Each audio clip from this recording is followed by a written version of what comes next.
Discovery number 7. What lies beyond the towels? At 5 minutes to 12, Zoot snuck into Brecken's room. As they readied themselves for what lay ahead, Brecken told Zoot about him meeting his mother and Rizzo in the hallway. "Another kid?" said Zoot. "And she's planning something as soon as tomorrow? That can't be good." "No," said Brecken. "It can't be. Do you think she knows anything about what we're doing?" "How could she?" said Zoot, shrugging. And so the two boys went into the bathroom together, hearts hammering in their chests as they slowly took all the towels out of the closet, taking care to make as little sound as possible. Zoot smiled at Brecken as more and more of the door became visible. A genuine and happy smile, one that Brecken was glad to return. Then they saw it in full. The red door, a shining rectangle of possibility. Zoot gave Brecken a nod, and Brecken reached his hand towards the door, enclosing the cold door handle with his fingers. Slowly and deliberately, Brecken pressed down, and he felt the door open. It wasn't closed. He pushed, and a metal staircase leading down was revealed. The room below a gaping black hole that was slowly coming into focus as their eyes adjusted to the darkness. They crawled underneath the lowest plank in the closet, Brecken first and Zoot following closely behind. Once down the stairs, they found themselves in a laboratory, filled with vials, chairs, bolts, flasks, pins, high tables, cloths, and strange machines. Brecken ran a finger along the surface of a table and found that it came back filthy with grime. "Maybe we shouldn't leave traces," whispered Zoot. "Then they'll find out we've been here." Brecken nodded. Sorry, you're right. Though it looks like no one has been here in a while. Do you know this place?" Zoot shook his head and looked down at the floor. He could see the footsteps their feet had made in the dust. And then he saw another set of footsteps, one that wasn't theirs. Brecken followed Zoot's gaze and saw they led to something which looked like a bulky chair, with a big cloth draped over it.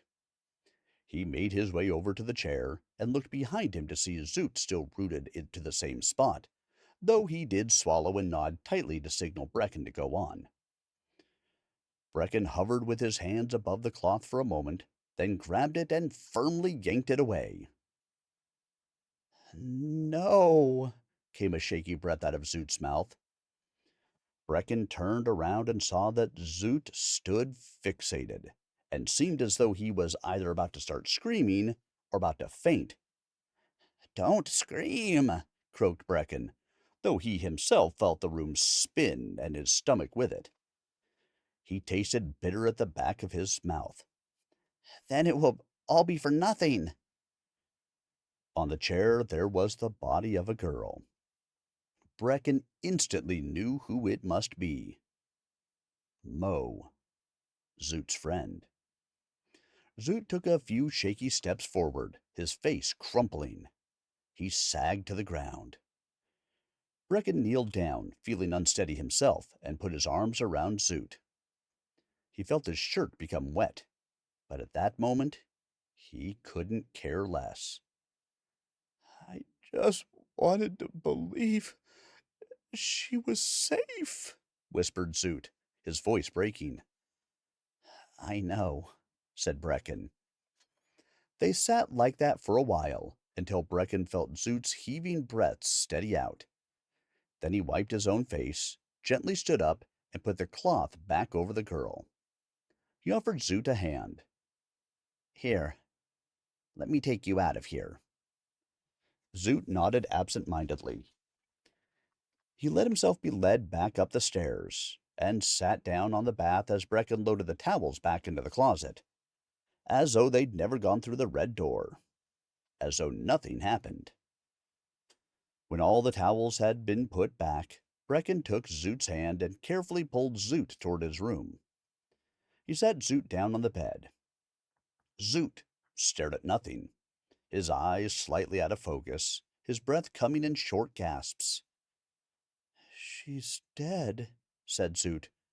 She she's gone."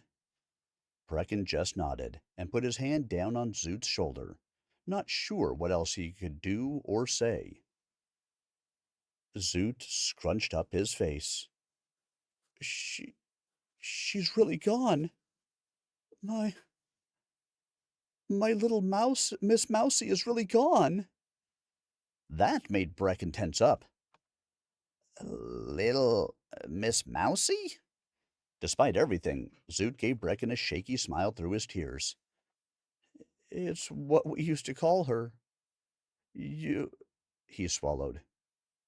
"Your parents. They kept mice and rats in the regular lab. Mo loved them so much we started calling her that.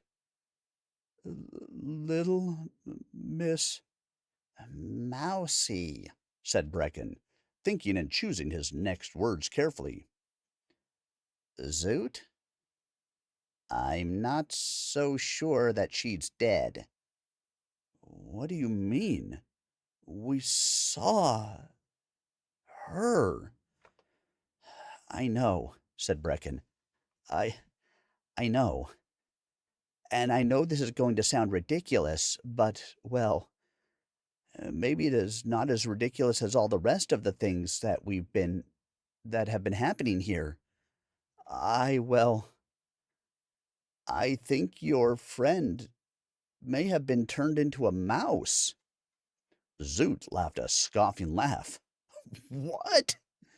"I don't know how to explain it, but I've been seeing well, this talking mouse appear in the courtyard.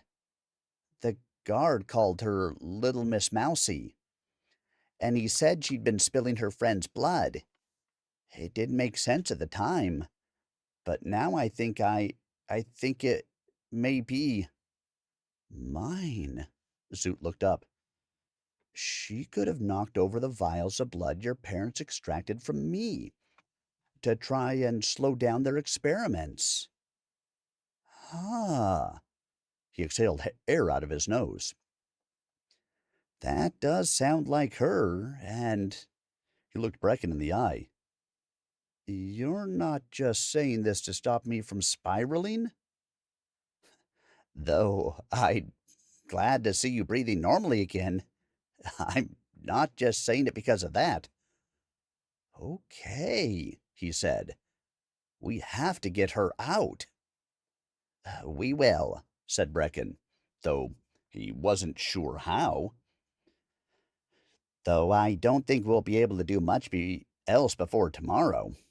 The sun is almost starting to rise." It was true. A trickle of light had started to filter through the curtains. "You're right. I I should probably get some sleep." "You should. We need to pretend as though nothing happened tonight, and regroup tomorrow. After whatever it is my mother has got planned has happened." "I know. I I'll pretend. I can do that." He gave Breckan a wry smile, seeing his concern. "Really, I can." Breckan nodded, hugged him, and then walked away. As he walked back to his room in the darkness, Breckan hoped. He hoped they'd be able to escape and take Mo and Rizzo with them. He hoped Zoot would be able to pretend to avoid them being detected. And most of all, he hoped that whatever his mother had in store for them wouldn't be that bad. Who was he kidding? Breckan slept fitfully during what was left of that night, his dreams a warped nightmare. He was in a black space, with nothing in it except a floor made out of nothing. Then he saw Zoot, sitting on his legs on the floor. His back was bent forward and his head rested on the ground. His hair was still black. He took a step forward and Zoot looked up, his eyes red, as though he'd been crying. Suddenly, his parents appeared out of thin air, each holding a chain that was attached to one of Zoot's wrists. Before Breckan could do anything, at once they pulled, and Zoot was yanked up, his arms painfully pulled backwards. He was crying, and his hair slowly morphed from black into white. "Stop!" shouted Breckan. "He's my friend! How could you do such a thing?" "Because we have the power," said his father. "And you don't," said his mother. Suddenly he saw Rizzo standing a while behind his parents, holding a mouse in his cupped hands. Had he been standing there before? "You'll never be able to save them," his father continued. "Come over, Petal. Join our side," his mother beckoned. A thin white line appeared, just in front of where Zoot still sat. One of Zoot's eyes had changed color. Breckan knew that if he crossed that line, he'd join them. His parents, who had raised him. His parents, who thought they were gods. His parents, whom he knew he would never join. He felt a sudden presence on either side of him and looked to see who, or what it was. The guard was on his left. Julie was on his right. "What are you doing here?" he asked. "We're helping," they both replied. Like a shot, they both charged forward and toppled over his parents, who let the chains drop out of their hands. Zoot stood up, his palms facing forward. They were bleeding. He shook his head regretfully. "You still can't save me." Breckan woke up with a start.